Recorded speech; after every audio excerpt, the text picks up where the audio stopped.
السلام علیکم ورحمۃ اللہ وبرکاتہ۔ عزیز طلبہ، آج ہم لوگوں کو امین الصرف میں ثلاثی مزید ملحق بحیرن جم کے کتنے باب ہیں اس کو پڑھنا ہے۔ دیکھیے کتاب میں لکھا ہوا ہے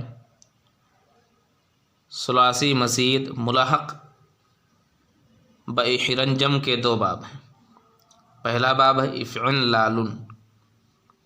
افعن لالن میں شروع میں حمزہ وصل اور عین کے بعد نون زائد ہے۔ افعن لالن میں کون کون سا حرف زائد ہے؟ شروع میں جو حمزہ وصل آیا ہے وہ زیادہ ہے، اسی طرح سے عین کلمہ کے بعد میں جو نون ہے وہ کیا ہے؟ زیادہ ہے، اور اسی طرح سے لام کلمہ مکرر ہے، یعنی لام کلمہ 2 بار آیا ہے، ان دونوں میں سے ایک لام زیادہ ہے۔ بات سمجھ میں آ رہی ہے؟ پہلا باب جو افعن لال ہے اس میں کون کون سا حرف زیادہ ہے؟ شروع میں جو حمزہ وصل ہے وہ زیادہ ہے، عین کے بعد میں جو نون ہے وہ زیادہ ہے، اسی طرح سے لام کلمہ جو مکرر آیا ہے 2 بار آیا ہے اس میں سے ایک زائد ہے۔ جیسے الاقانصاص، معنی کیا ہوتا ہے؟ سینہ نکلنا اور پیٹھ دھنسنا۔ اقانصاص کا معنی کیا ہوتا ہے؟ سینہ نکلنا اور پیٹھ دھنسنا۔ گردان دیکھ لیجئے اس کی، اقانصصا، اقانصصو، اقانصاصن، فهو مقعنصص، الامر منه اقعنصص والنهي عنه لا تقعنصص۔ اقعنصصا یہ فعل ماضی معروف کا صیغہ ہے، اقعنصصو یہ فعل مضارع معروف کا صیغہ ہے، اقعنصاصن یہ مصدر ہے، فهو مقعنصص یہ اسم فاعل ہے، الامر منه اقعنصص، اقعنصص یہ امر ہے، والنهي عنه لا تقعنصص، لا تقعنصص یہ کیا ہے؟ فعل نہیں ہے۔ دیکھیے آگے ایک مصدر دیا گیا ہے، اسے گردان لکھ کر کے لانی ہے۔ مصدر ذیل کو اسی باب سے گرداننا چاہیے، جیسے العیرنگ کا کو بال کالا ہونا، تو العیرنگ کاک اس مصدر سے ہم لوگ کیا کریں گے؟ گردان لکھ لیں گے۔ دوسرا باب دیکھ لیجئے، دوسرا باب ہے افعن لایون۔ کہنا شروع میں حمزہ وصل، عین کے بعد نون اور لام کے بعد یا زائد ہے جو حمزہ سے بدل جاتی ہے۔ کہنا جو دوسرا باب ہے اس میں کون کون سا حرف زیادہ ہے؟ افعن لایون دوسرا باب ہے، اس میں جو شروع میں حمزہ وصل آیا ہے وہ زیادہ ہے، اسی طرح سے عین کلمہ کے بعد میں جو نون ہے وہ زیادہ ہے، اسی طرح سے لام کلمہ کے بعد میں جو یا ہے وہ زیادہ ہے، جو بعد میں کس سے بدل جاتی ہے؟ حمزہ سے بدل جاتی ہے۔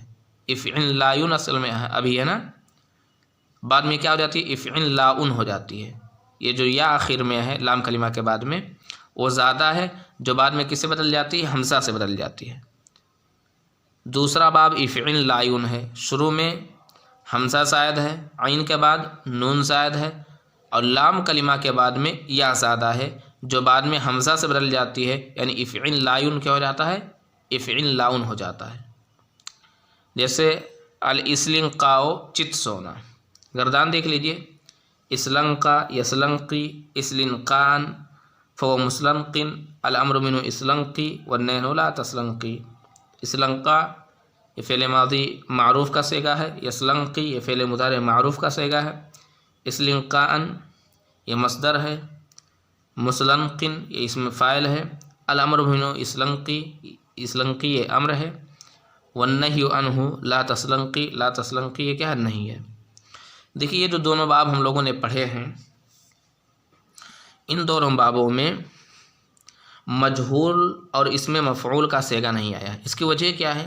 اس کی وجہ یہ ہے کہ یہ جس سے ملتے ہیں، یہ باب احرن جمع سے ملتے ہیں نا، تو ان کی شکل جن سے ملتی ہے وہ کیا ہے؟ لازم ہے، اسی وجہ سے یہ دونوں باب بھی کیا ہیں؟ لازم ہیں۔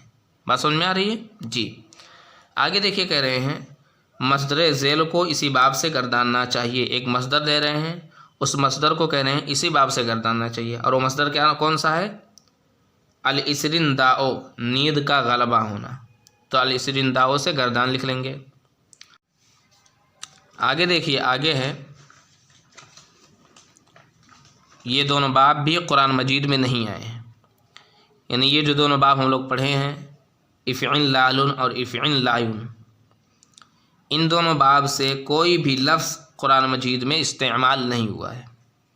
آگے دیکھیے، آگے لکھا ہوا ہے واضح ہو کہ الحاق کے معنی ہیں ایک کلمہ میں حرف زیادہ کر کے دوسرے کلمہ کے وزن پر کر دینا، تاکہ جو معاملہ ملحق بھی کے ساتھ ہے وہی ملحق کے ساتھ کیا جائے۔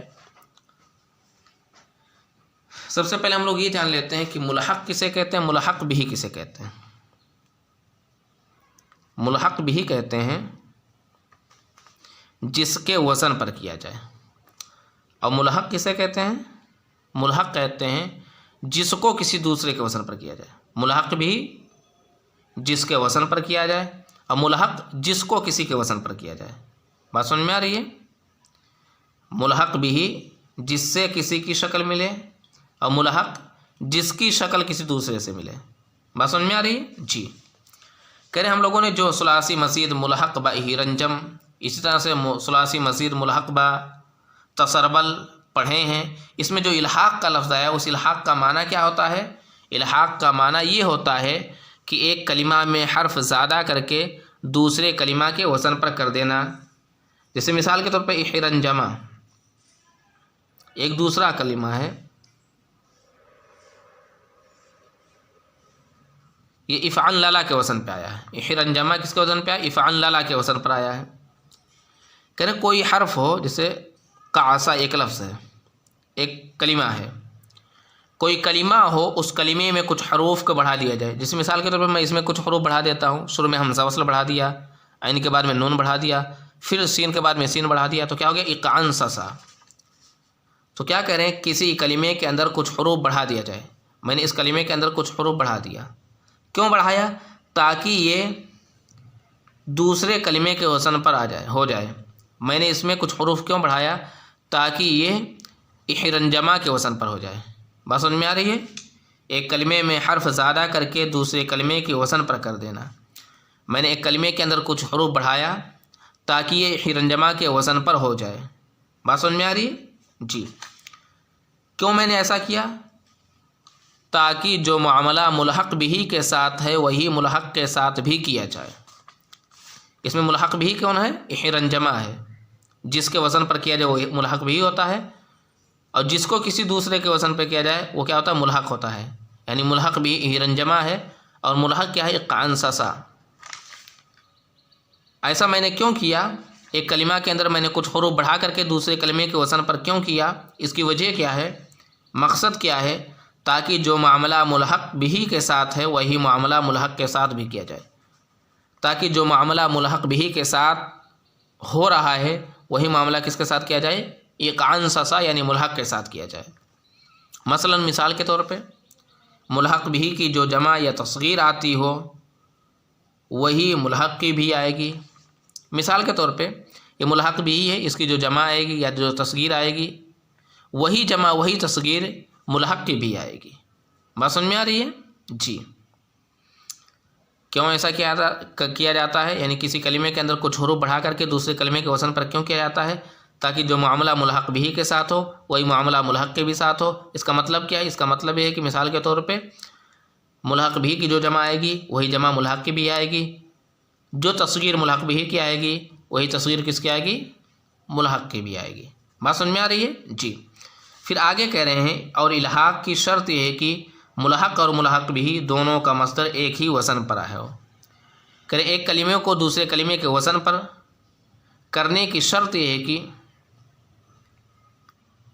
دونوں، یعنی جس کے وزن پر ہم لوگ کر رہے ہیں کسی کلمے کو اور جس کو ہم کسی کے وزن پر کر رہے ہیں، دونوں کا مصدر ایک ہی وزن پر آئے۔ بات سمجھ میں آ رہی ہے؟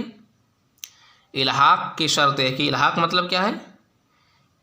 ایک کلمے کو دوسرے کلمے کے وزن پر کرنے کی شرط یہ ہے کہ ملحق بھی، یعنی جس کے وزن پر ہم کسی کو کر رہے ہیں، اور ملحق یعنی جس کو ہم کسی کے وزن پر کر رہے ہیں، دونوں کا مصدر ایک ہو۔ جیسے اقعنصصا کو ہم نے احرنجمہ کے وزن پہ کیا، دیکھیں احرنجامن، اقعنصاصن، دیکھیں دونوں کا مصدر ایک ہی وزن پہ آ رہا ہے نا، افعلالن کے نا۔ بات سمجھ میں آ رہی ہے؟ جی، سمجھ میں آ رہی ہے؟ کہہ رہے اور الحاق کی شرط یہ ہے کہ ملحق اور ملحق بھی دونوں کا مصدر ایک ہی وزن پر ہو۔ عزیز طلبہ، آج کے درس میں بس اتنا ہی۔ والسلام علیکم ورحمۃ اللہ وبرکاتہ۔